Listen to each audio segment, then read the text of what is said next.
कार्यक्रम में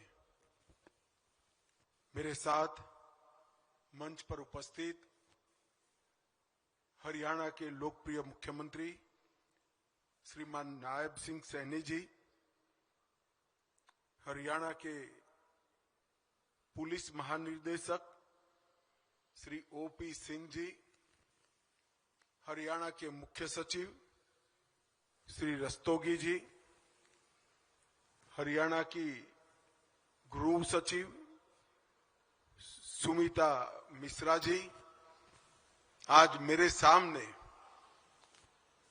शपथ के बाद हरियाणा पुलिस के हिस्सा बने हुए 5000 से ज्यादा युवा साथियों, उनके परिजनों और भाइयों और बहनों, सबसे पहले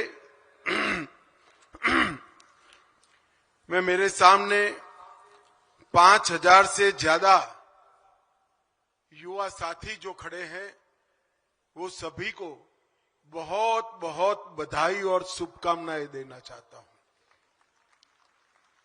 क्योंकि अब तक आप यहां पर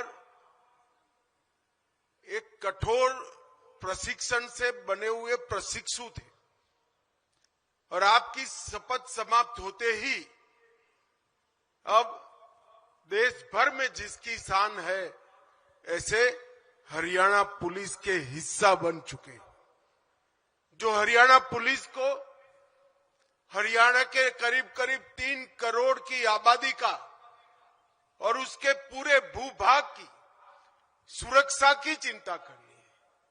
और हरियाणा जिस प्रकार की भूगोल को संजोता है, एक प्रकार से देश की राजधानी का भी रक्षा करने का जिम्मेदारी आपका ही बनता है। और एक गौरवमयी परंपरा के साथ आप सब जुड़े हैं, जहां कर्तव्य से ऊपर कुछ नहीं होता और कर्तव्य ही सब कुछ होता है, ऐसी परंपरा से आप जुड़े हैं।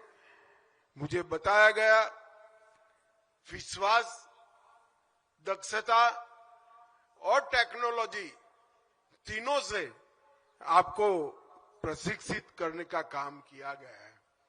मैं फिर से एक बार आप सभी को बहुत बहुत बधाई देना चाहता हूं। मित्रों, हम सब जानते हैं कल 25 दिसंबर है और अटल जी का शताब्दी का वर्ष है। मैं यहां से पंचकुला में अटल पार्क में अटल जी की प्रतिमा का अनावरण करने जा रहा हूं। मित्रों, अटल बिहारी वाजपेयी एक जन्मजात देशभक्त, कुशल प्रशासक, हृदय से कवि, परंतु जहां देश की सुरक्षा और प्रगति का सवाल आता है, वहां चट्टान से भी ज्यादा कठोर और अटल थे। इन्होंने आपातकाल से लेकर कई सारे संघर्ष देश के लोकतंत्र को मजबूत बनाने के लिए किए।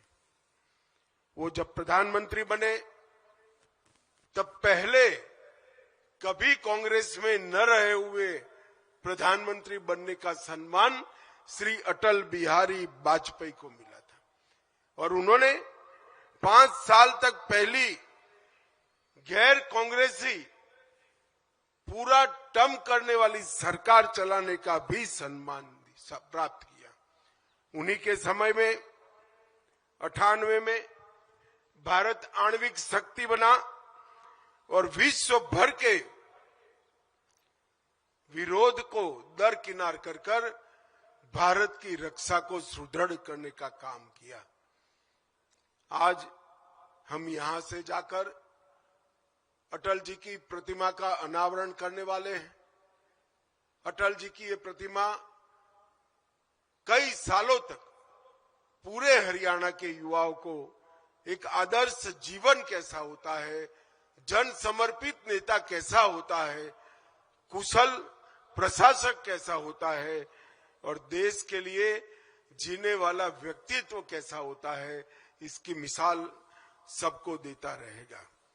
मित्रों, आज 93 बैच के 5161 जवान यहां पर मेरे सामने उपस्थित है और पहला मोर्चा हमारी बच्चियों ने संभाला है, महिलाओं ने संभाला है। मुझे देखकर बहुत खुशी होती है। मैं सभी को कहता हूं, बच्चियों के लिए एक बार जोर से ताली बजाओ जरा। रक्षा पंक्ति में, पहली पंक्ति में देश की युवा बेटी जब खड़ी रहती है तो देश की सुरक्षा का भरोसा अनेक गुना बढ़ जाता है मित्रों। और इस परिवर्तन देश के लिए निश्चित ही शुभांकर ही होगा। 39 सप्ताह की व्यवस्थित, कठोर और दक्षता पूर्ण बनाने वाली एक ट्रेनिंग का आपने समापन किया है। मैं जब यहां आना चाहता था तब सैनी जी से कुछ डिटेल मंगाई थी, तो दो चीजें 93 बैच जो है वो दो चीजों में आगे की 92 बैच का रिकॉर्ड तोड़ने वाली है, क्योंकि ये पहली बैच है जिसमें 85% युवा ग्रेजुएट या डबल ग्रेजुएट है और वो आज पुलिस के साथ जुड़े हैं। और ये पहली बैच है जिसकी औसत आयु सबसे कम मतलब 26 साल है। 26 साल की औसत युवा आयु में ही आप लोग गौरवमयी हरियाणा पुलिस से जुड़ रहे हैं। और जब आप हरियाणा पुलिस से जुड़ रहे हैं तब कौन सा कालखंड है? यही कालखंड है जहां अंग्रेजों ने बनाए हुए कानून समाप्त कर नए कानूनों की न्याय संहिता से देश की जनता को न्याय देने का काम करना है।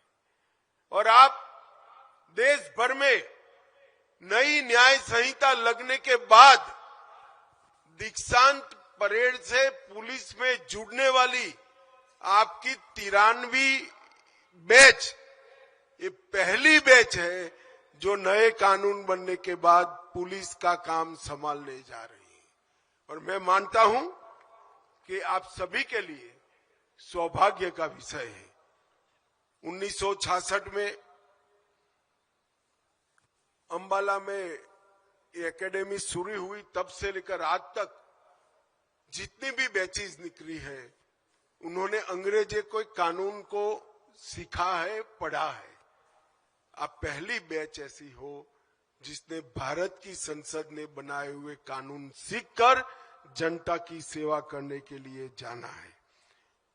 भाइयों और बहनों, कुछ समय पहले ही 2023 में हरियाणा पुलिस को अपने कर्तृत्व की अखंड यात्रा को निरीक्षण करने के बाद देश की राष्ट्रपति महोदया ने राष्ट्रपति कलर देने का काम किया था। और आज एक प्रकार से उसी परंपरा को आपने आगे बढ़ाना है। विभाजन के वक्त जब हरियाणा बना, एक पुलिस रेंज और 6 जिले थे। आज हरियाणा पुलिस एक विशाल वट वृक्ष बन चुकी। 5 रेंज, 19 जिले, इसके साथ रेलवे पुलिस, साइबर क्राइम, कई प्रकार के पुलिस के अंग उपांगों से युक्त हरियाणा पुलिस देश भर की पुलिस में सबसे आगे रहने वाले पुलिस बल में शुमार होती है। 77,000 का आपका स्वीकृत क्षमता का कार्यबल हमेशा हरियाणा की जनता की सेवा के लिए उपलब्ध रहता है। मित्रों, आज जब आप जा रहे हैं तब कुछ साल पहले देश में 3 बड़ी चुनौतियां थी कानून और व्यवस्था की। वामपंथी उग्रवाद, जम्मू कश्मीर का आतंकवाद और नॉर्थ ईस्ट के अंदर काम करते हथियारी ग्रुप। मगर जब आप 10 साल के बाद ज्वाइन कर रहे हो, मोदी जी की सरकार बनने के 10 साल के बाद, तब ये तीनों क्षेत्र में शांति हो चुकी है और एक प्रकार से देश ये तीनों मोर्चों पर सुरक्षित है। परंतु आंतरिक सुरक्षा की जिम्मेदारी आज भी इतनी ही है। नई तकनीक को जनता की सेवा के लिए लागू करना ये आपकी बैच के लिए सबसे बड़ी चुनौती बनने वाली है। नए कानूनों में जो फॉरेंसिक साइंस का रोल तय किया गया है, कोई भी 7 साल की सजा से ज्यादा सजा प्राप्त कर देने वाला गुनाह, उसकी क्राइम सीन की फॉरेंसिक विजिट को कंपलसरी कर दिया गया है। और उसका उद्देश्य, एकमात्र उद्देश्य है कि दोषियों को सजा सुनिश्चित करना।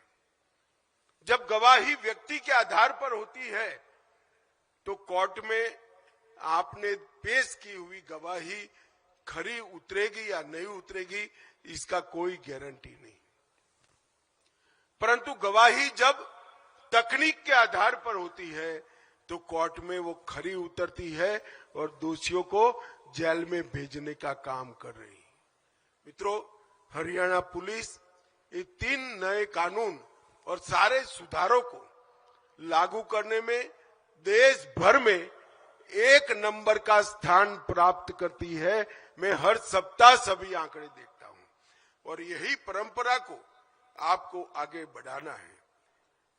112 की सूचनाएं, 1930 का कंट्रोल रूम जिस पर साइबर ठगी की फरियादें ली जाती है, ऐसे कई प्रकार के उपक्रम आज पुलिस के साथ जुड़े हैं और इसको मजबूत करने का काम आपको करना है।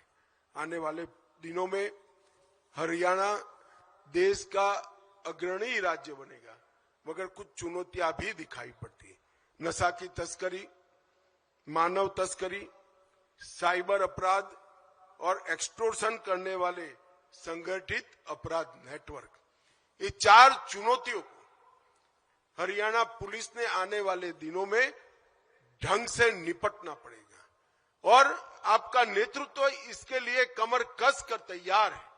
आपने नेतृत्व के हाथ मजबूत करने पड़ेंगे और ये चारों चुनौतियों को पहुंचने के लिए भारत सरकार के गृह मंत्रालय ने भी प्रधानमंत्री नरेंद्र मोदी जी के नेतृत्व में एक बहुत बड़ी तैयारी भी की है और राज्यों के साथ हम चट्टान की तरह खड़े हैं। इस सारी चुनौतियों का सामना आप सब लोग निश्चित रूप से कर पाओगे। आप नए भारत के युवा पुलिस कर्मी के रूप में आज आपके जीवन की शुरुआत करने जा रहे हैं।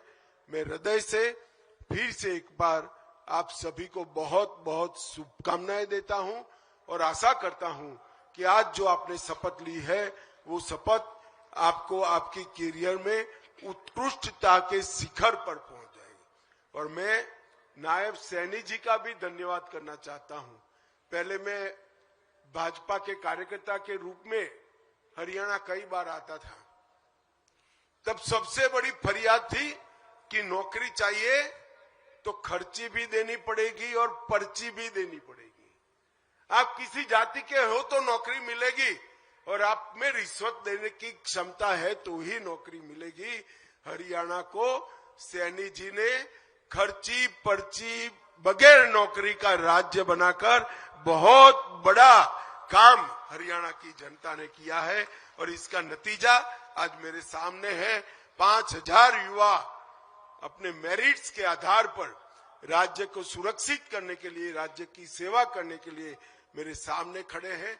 इस शानदार परेड कर अपने योग्यता को भी आपने सिद्ध किया है। मैं फिर से एक बार आप सभी को बहुत बहुत साधुवाद देता हूं। वंदे मातरम। भारत माता की जय।